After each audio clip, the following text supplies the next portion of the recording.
Всім добрий вечір.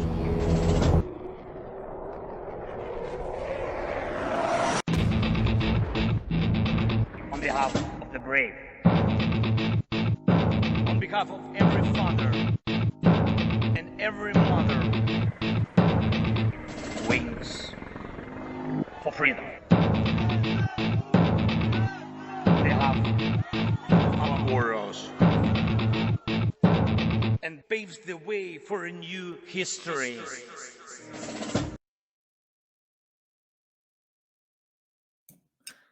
Hello and welcome to Tochnyi Weekly, the show that gets behind the headlines to discuss the Russian invasion of Ukraine.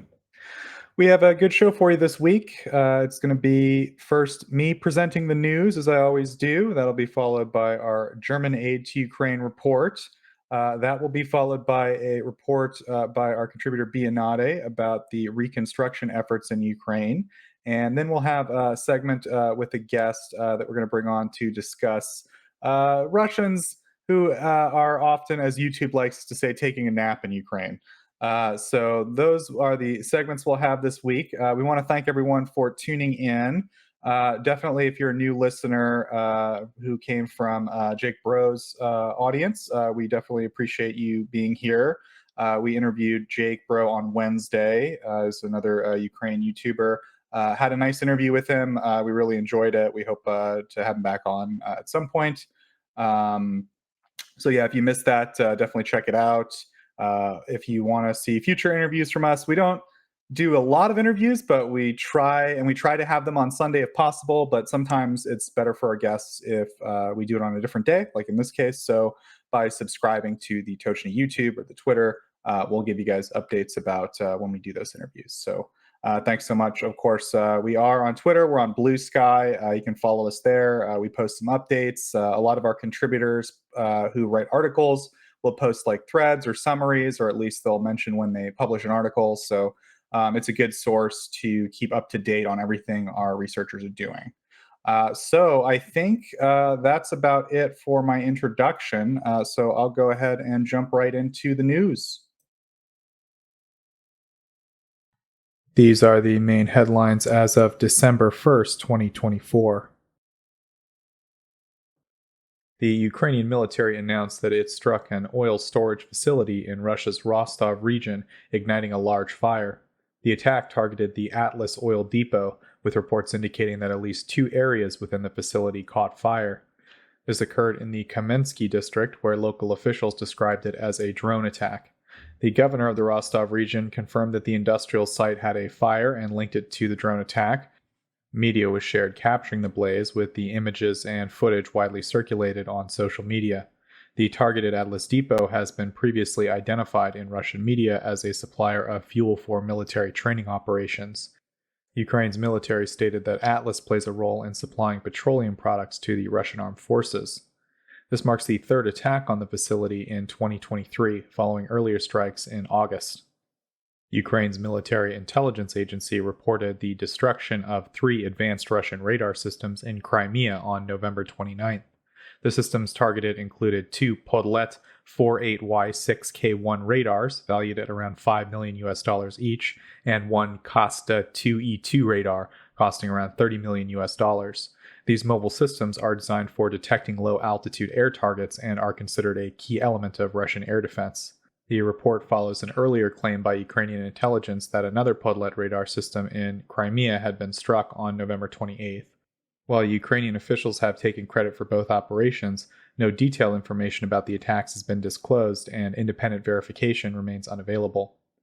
Ukraine's 3rd Assault Brigade announced the destruction of a North Korean Bullseye-4 missile system in Kharkiv Oblast, supported by video evidence from the brigade's Windbreaker drone unit on November 30th. The Bullseye-4 is known for its advanced anti-tank capabilities and has a range of around 10 to 25 kilometers, and is part of a growing list of North Korean military hardware used by Russia. The brigade reported that their drone pilots targeted the missile system, bombed enemy positions within a building, and executed strikes on hidden shelters, which forced Russian troops to abandon their cover. Additional assets destroyed during the operation included Ural trucks and a concealed Kamaz vehicle. Also, Ukraine's Ministry of Digital Transformation reported that a coordinated operation by the IT army led to significant disruptions among major Russian telecommunications providers, including Megaphone, MTS, Yota, Beeline, Rostelecom, T2, and Tinkoff Mobile. The operation affected the functionality of messaging platforms like Telegram and Discord, which are utilized by Russian armed forces for coordination. The ministry estimated that the economic impact on Russia would be around $360 million US. Russian Lieutenant General Alexander Sonchik has been appointed as the acting commander of the Southern Military District, succeeding Gennady Anashkin, who held the position since May 2024. Russian media cited sources within the Ministry of Defense claiming that the change is part of a planned leadership rotation. However, some military bloggers suggest that the dismissal may be tied to setbacks on the Northern Front and his reluctance to provide an accurate assessment of the situation to senior commanders. Sonchik has been serving as commander of the 35th Combined Arms Army in the Eastern Military District since 2020 and participated in a May 2024 meeting with President Vladimir Putin while acting as the commander of the Eastern Military District. The Southern Military District plays a significant role in Russian operations, particularly the current offensive in Kurakhove in Donetsk Oblast. Ukrainian Defense Forces, led by the 46th Separate Airborne Brigade, have confirmed their control over the town despite Russian advances and the presence of military equipment. Russia has reportedly enlisted hundreds of mercenaries from Yemen to bolster its forces in the war against Ukraine, according to the Financial Times. These recruits initially promised lucrative employment, high wages, and even the possibility of Russian citizenship, were transported to Russia through a company linked to Yemen's Houthi militants. Upon arrival, they were forcibly conscripted into the Russian military and sent to fight on Ukraine's front lines. The recruitment effort is part of a broader Russian strategy to counter heavy military losses without initiating a full-scale mobilization in the country. Moscow has drawn on a range of foreign nationals and migrants, with recruits reportedly coming from Nepal, Somalia, India, Cuba, and other countries. The involvement of Yemen's Iran-backed Houthi movement signals a deepening tie between this group and Russia, particularly after there was a report indicating the possibility of weapons transfers as well as Russia sharing satellite data with the Houthis. Russian authorities have confirmed the capture of a British national, James Scott Rees-Anderson, who was allegedly fighting alongside Ukrainian forces during a military operation in southwest Kursk. The announcement came after the Leninsky District Court in Kursk remanded Anderson into custody, accusing him of engaging in armed activities on Russian territory. Pro-Kremlin Telegram channels circulated a video over the weekend showing a man, reportedly Anderson, with his hands restrained. In the video, he claims to have joined Ukraine's armed forces after being dismissed from the British Army in 2023. The court has accused Anderson of multiple offenses, including participation in combat, illegal border crossing, and affiliation with Ukraine's military forces, labeling them, quote, particularly serious crimes under Russian law. However, specific charges and the duration of his detention have remained undisclosed. The UK's Foreign Secretary, David Lammy, stated that the British authorities are aware of the situation and pledged to provide support for Anderson. Ukraine's vintage Yakovlev Yak-52 aircraft, originally a Soviet-era training plane from the 1970s, has reportedly resumed operations over Odessa as part of the city's counter-drone efforts. The plane, which is armed with basic weapons like shotguns, has proven effective in combating Russian surveillance drones, which are often used to identify targets for missile strikes. The Yak-52's recent return follows a hiatus of 4 months, attributed to Russian attempts to destroy the airfield in July. Reports indicate that during its 5-hour missions, the aircraft can consume up to 1,000 liters of fuel and successfully shoots down drones, such as during a recent mission where at least one Orlan was destroyed. Despite its rudimentary armament, the Yak-52 has demonstrated significant effectiveness in this role, with a reported record of downing over a dozen drones in a 3-month span. The cost efficiency of the Yak-52 is a major advantage, with operational expenses in the hundreds of dollars per flight hour, which is far less than the high value of the reconnaissance drones that it targets. Ukraine's main intelligence directorate has noted the Yak-52's success and initiated their own training programs for gunners to operate similar missions using locally manufactured Aeroproct A-22 sport planes. Starting January 1, 2025, Ukraine will implement mandatory basic military training for all men aged 18 to 25. The chairman of the Council of Reservists of the Armed Forces of Ukraine clarified that this initiative is not a mobilization effort, but aims to equip young citizens with essential military skills. The training will cover fundamental and professional competencies, including weapon handling and specialty selection, to familiarize participants with military operations and alleviate apprehensions. The approach is intended to ensure a prepared populace capable of contributing to national defense if necessary. In related news, the Ministry of Education and Science of Ukraine announced that beginning in the 2025-2026 academic year, all third-year university students will undergo basic military training. Deputy Minister Mikhailo Vinitsky emphasized that the measure is designed to provide students with knowledge in self-defense, weapon handling, and first aid, and is not connected to mobilization efforts. The training will be integrated into the curriculum for students aged 19 to 20, with preparations underway to establish training grounds and instructor programs. President Zelensky announced significant changes in Ukraine's military leadership. Major General Mikhailo Drapati has been appointed as the new commander of ground forces of the Armed Forces of Ukraine, succeeding Lieutenant General Alexander Pavliuk, who had served in the role since February 2024. Zelensky emphasized that these internal changes are essential to enhance the combat efficiency of the Army, improve the quality of servicemen's training, and introduce innovative approaches to personnel management. He noted that Major General Drapati is well respected within the military and has demonstrated his effectiveness on the battle, particularly in halting the Russian offensive in Kharkiv earlier this year. In addition to his appointment, Colonel Ola Apostol, who was formerly the commander of the 95th Air Assault Brigade, has been promoted to Deputy Commander-in-Chief of the Armed Forces of Ukraine. President Zelensky said that both Drapati and Apostol have proven their efficiency on the battlefield and are expected to contribute significantly to ongoing strategy. That's it for operations this week. Let's now look at economy and aid. The United Kingdom has recently delivered a significant number of Storm Shadow cruise missiles to Ukraine, marking the first such transfer under Prime Minister Keir Starmer's tenure. According to Bloomberg, the deliveries occurred discreetly over the past several weeks in response to a shortage of long-range weaponry faced by Ukrainian forces. The shipments took place before the UK and the US decided to approve Ukrainian strikes within Russian territory. Officials from both nations indicated that the policy shift was influenced by Russia's deployment of North Korean troops into the war. The UK has consistently refrained from revealing the exact quantities of missiles transferred to Ukraine. The most recent confirmed shipment of Storm Shadows occurred in April during the administration of the former Prime Minister Rishi Sunak. The Norwegian parliament approved a significant increase in aid for Ukraine on November 28th, raising the 2025 support package to 35 billion Norwegian kroner, which is approximately 3.16 billion US dollars. The Norwegian government has emerged as a prominent supporter of Ukraine, providing extensive military and humanitarian aid. They have already allocated around 52.6 billion kroner, around 4.7 billion US dollars. Initially, the government proposed 1.4 billion in its 2025 state budget for Ukraine. However, opposition parties criticized the amount as inadequate. The new funding builds on Norway's earlier non-send support program, which was approved for funding around 6.8 billion US dollars to assist Ukraine through 2027, with an annual commitment of 15 billion kroner. The government has also proposed expanding the program to include another 12 billion US dollars in funding and extend the timeline to 2030.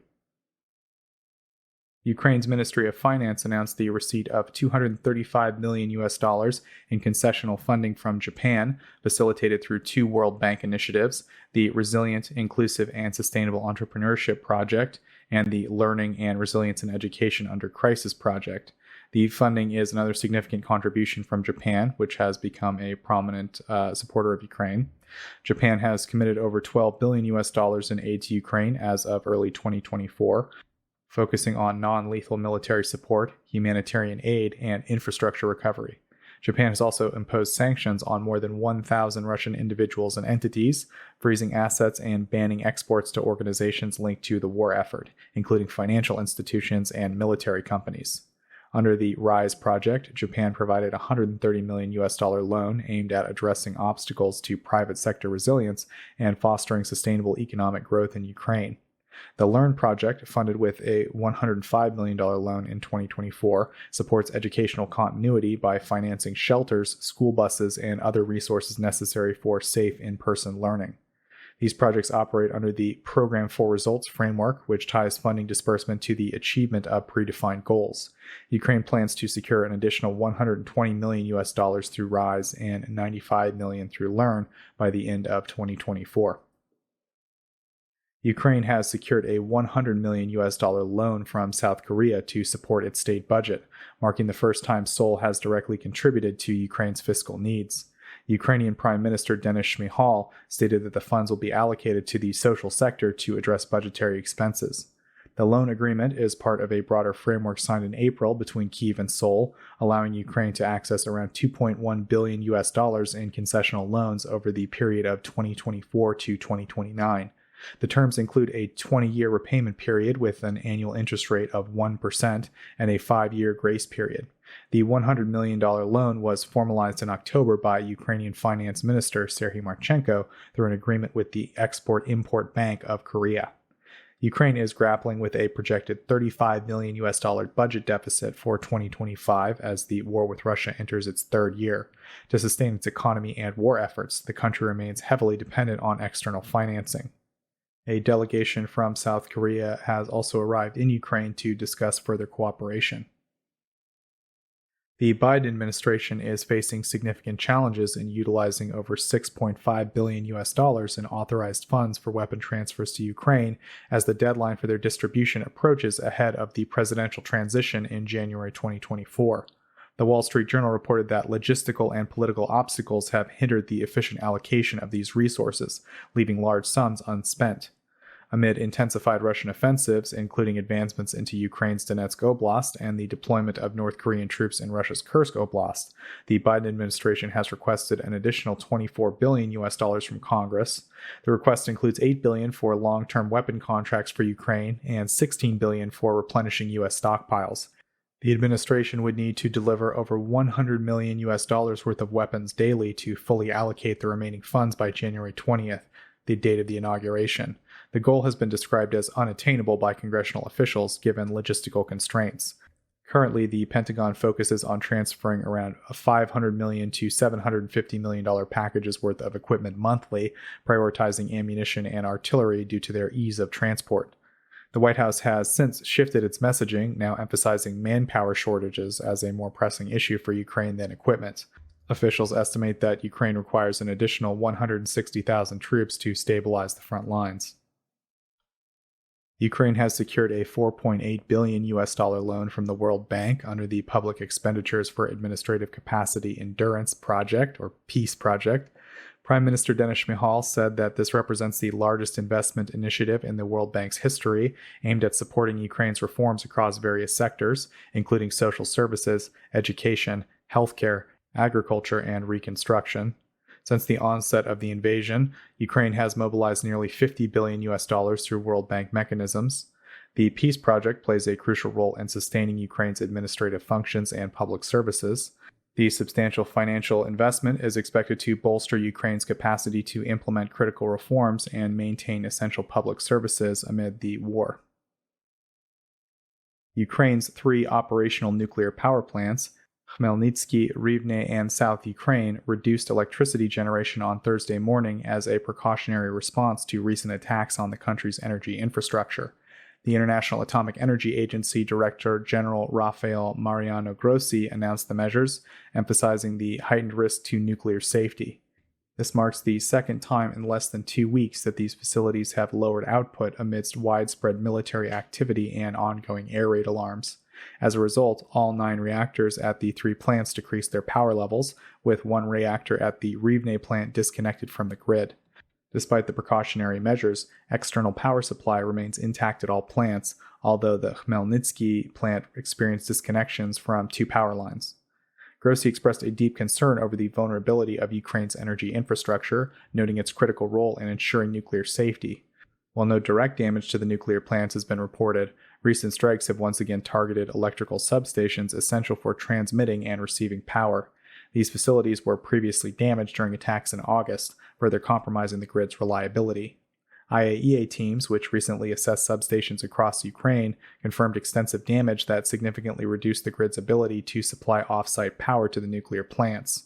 During Thursday's military activity, IAEA personnel stationed in Ukraine were forced to seek shelter due to air raid alarms.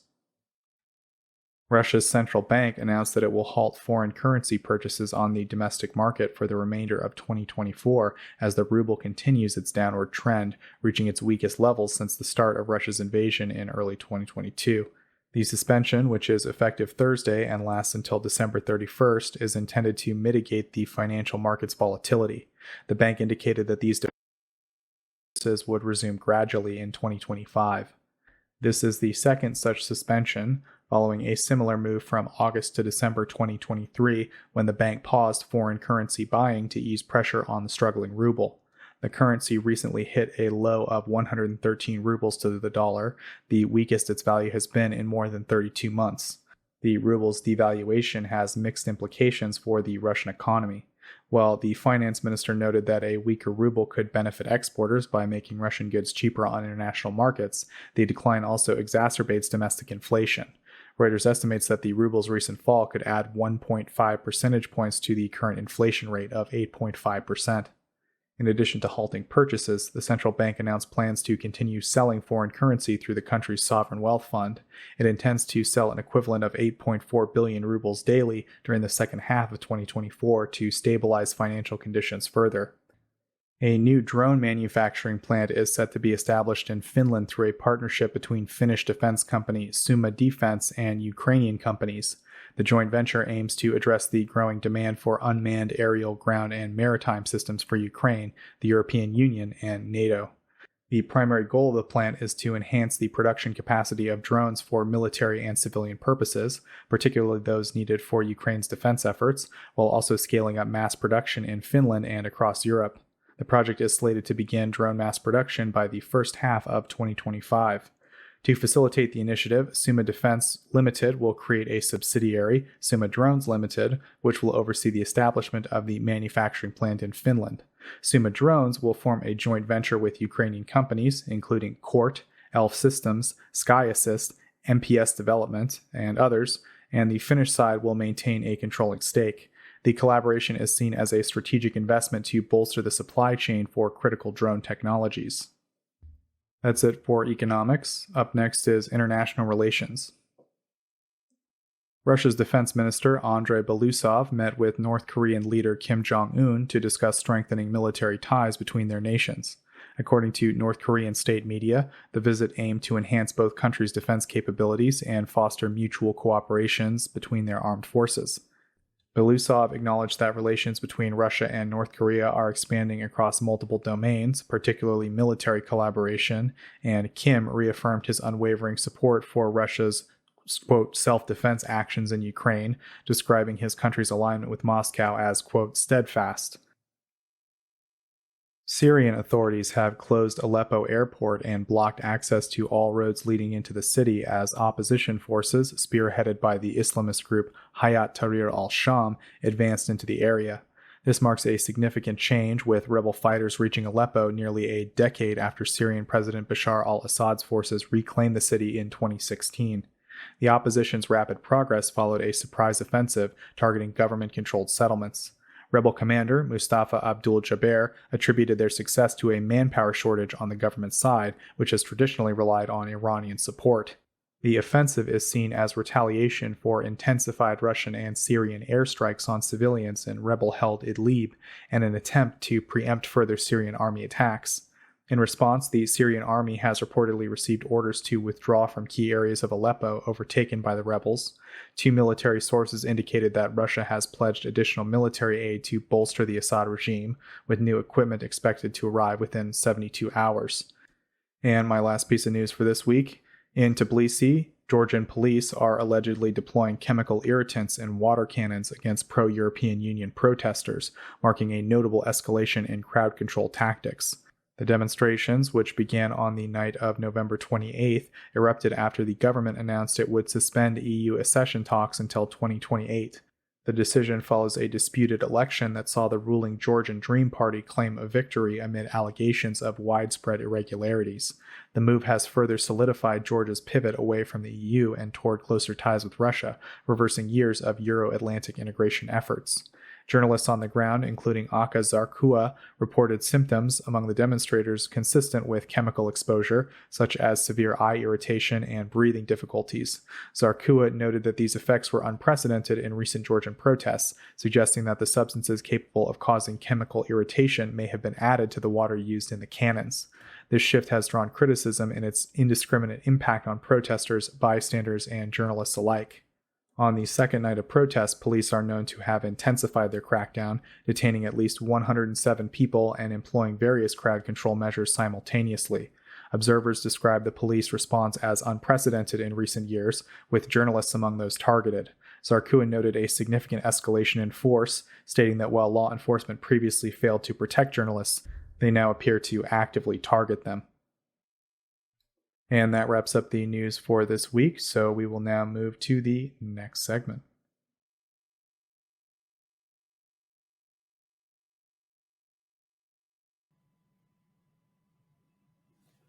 Hello guys, sadly I'm not on the panel this week as I enjoy some well-earned private time, but to say it with the famous words of a powerful Austrian actor, I'll be back. Enough cringe for today. I of course don't just leave you hanging, so I pre-recorded this week's most important news from Germany regarding Ukraine. Starting with a longer update on Tuesday, where I first reported that the Dresden Fire Brigade donated 2 rescue and emergency vehicles to the Ukrainian city of Khmelnytsky. I'm so sorry, I 100% butchered that name. Sorry for that, but I'm very, very bad with Ukrainian names.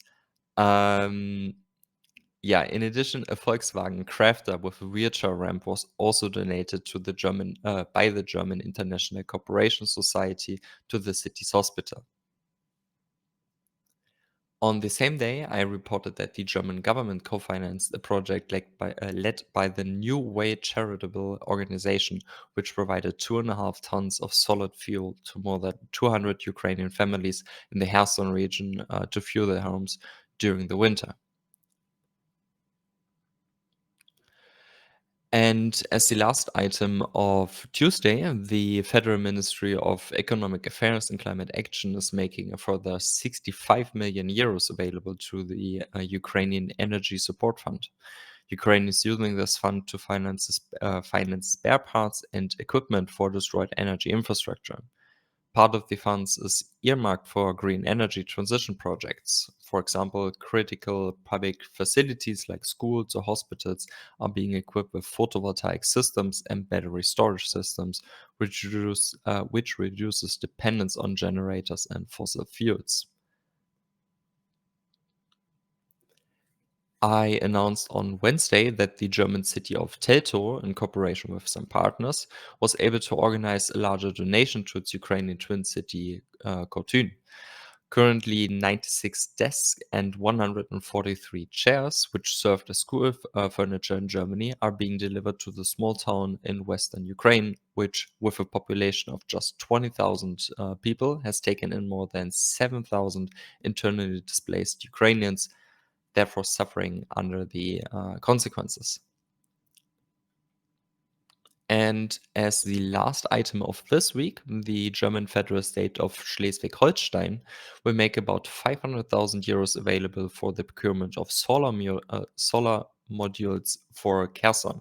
This was announced by Minister President Daniel Günther during a joint press conference with Alexander Prokudin, governor of the Kherson Oblast. And yeah, that's it for my segment this week. Back to you, Joseph.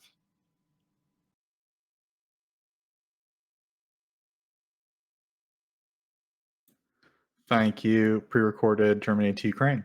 So up next, we're going to have a presentation from our contributor Bionade about Ukrainian reconstruction. He's going to give us an update on that.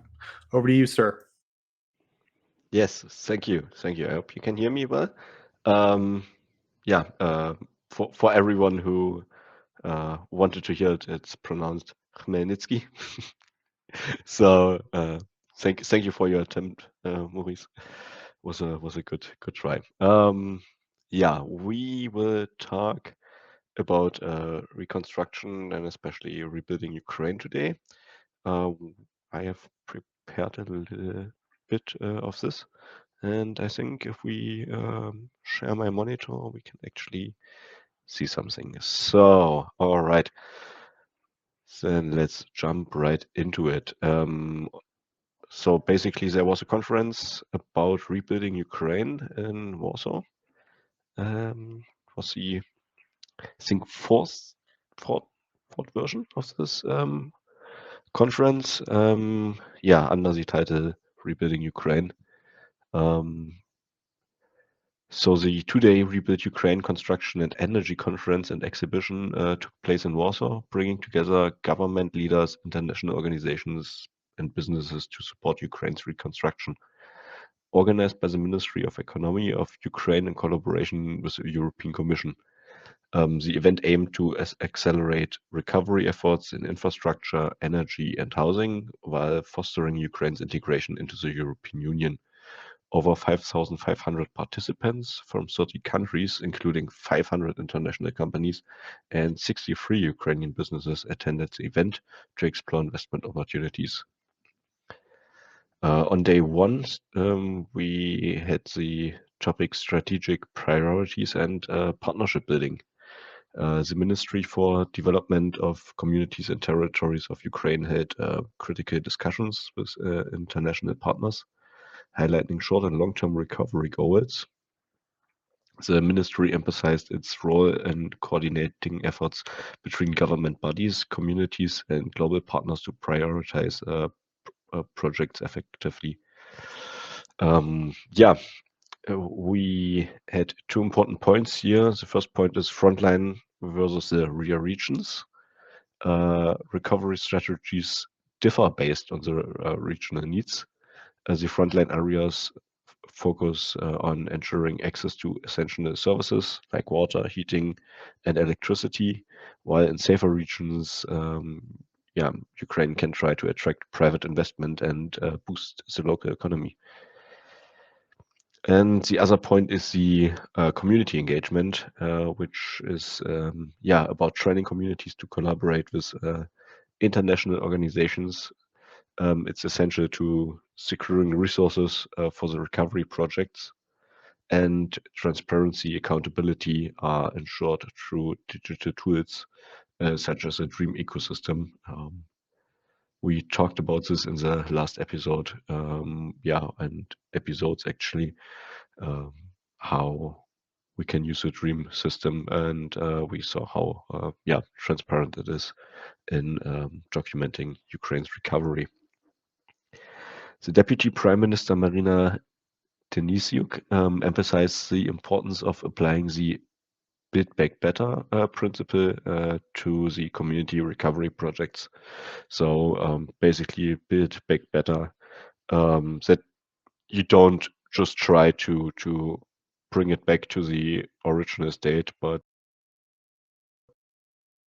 you try to get it standards, especially European standards, which this whole initiatives are usually aimed.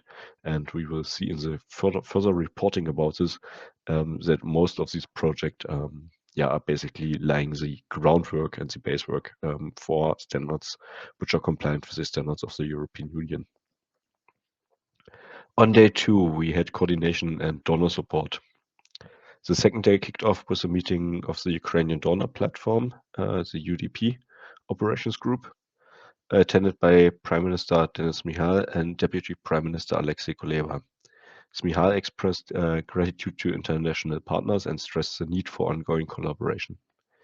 Deputy Prime Minister Kuleba outlined recovery priorities and project progress, highlighting the operations group's role as a central hub for information sharing and project coordination. The group includes ministries, recovery commissioners, and stakeholders. Also here, we had two important key points, which were the focus on the water management. Deputy Minister Denisyuk opened with the International Water Forum, emphasized the need of modernized water and wastewater infrastructure to meet EU standards. Transparent governments and investor engagement are critical to attract funds for these projects. The second key point here was the community pavilion visits. Ministry officials visited community representatives to discuss recovery initiatives. Frontline communities prioritize building shelters, restoring essential services, and securing autonomous energy sources. Presenting projects through the DREAM ecosystem and single project portfolio was encouraged to ensure the strategic alignment. Yeah, the key takeaways and the future directions.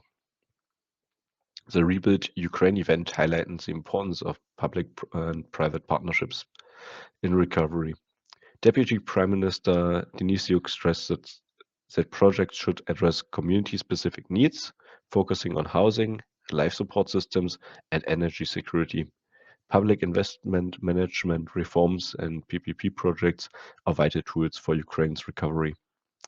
With continued international support and effective coordination, Ukraine aims to achieve swift and impactful recovery outcomes, laying the foundation for sustainable development and EU integration. Yeah, that was our first topic about rebuilding Ukraine. This conference happened this November, from the 13th to the 14th of November.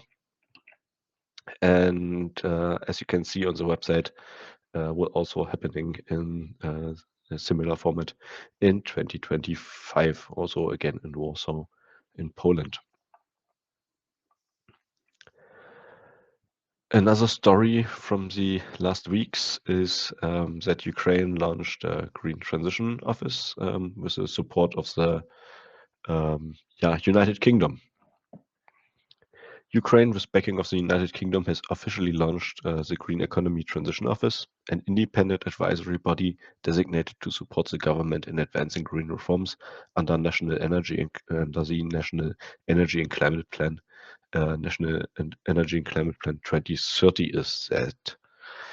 The Ministry of the Development of Communities and Territories of Ukraine plays a central role in these initiatives, focusing on energy efficiency policies and reforms outlined in the NECP 2030 paper. The overarching objective is to leverage the green transition as a catalyst for Ukraine's recovery, modernization, and economic growth while safeguarding the competitiveness of Ukrainian industries. A long-term priority is alignment of these efforts with Ukraine's ambitions to join the European Union. Yeah, key developments and initiatives. The Deputy Minister, Marina Denisyuk, highlighted the ministry's ongoing initiatives during the climate and energy policy of Ukraine in the process of the accession to the EU conference. She emphasized the ministry achievements in implementing measures to enhance the energy efficiency and promote sustainability. Significant progress has been made in harmonizing Ukraine's legislation with the European Energy Efficiency Directive, and over 30 bylaws have been adopted, creating a robust legal framework to ensure the efficient energy use. This progress was commended as in a recent European Commission report. So, as I mentioned, all and most of these initiatives, and especially the Ministry for Development of Communities, Territories, and in Ukraine, they have a really, really central role in implementing all these rules and all these steps to bring Ukraine as a country closer to the European Union and make it possible to join the European Union.